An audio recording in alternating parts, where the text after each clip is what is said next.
بونجور، اهلا بيكم من باريس عاصمة فرنسا. النهارده يا جماعة الجو جميل جدا، قررنا نتمشى لاشهر حاجة موجودة في باريس. بالصدفة لقينا الشارع الجميل اللي احنا فيه ده، وفي الباك جراوند تور ايفل.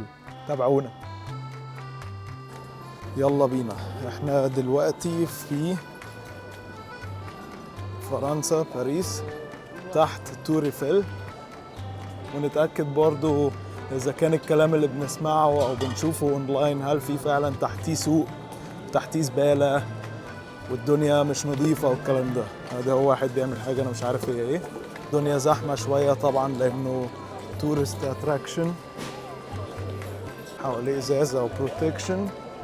لغاية دلوقتي الدنيا يعني إلى حد ما نظيفة، مش زي الأوفر اللي شفته أونلاين، لكن تعالوا نروح بنفسنا نتأكد يعني إذا كانت الدنيا نظيفة ولا لا. في طبعا طابور كبير اهو، وادي التور ايفل اهو. يلا بينا نطلع نشوف فيه ايه. دخلنا اخيرا التور ايفل، احنا دلوقتي واقفين مستنيين اللاين عشان نطلع في الاسانسير.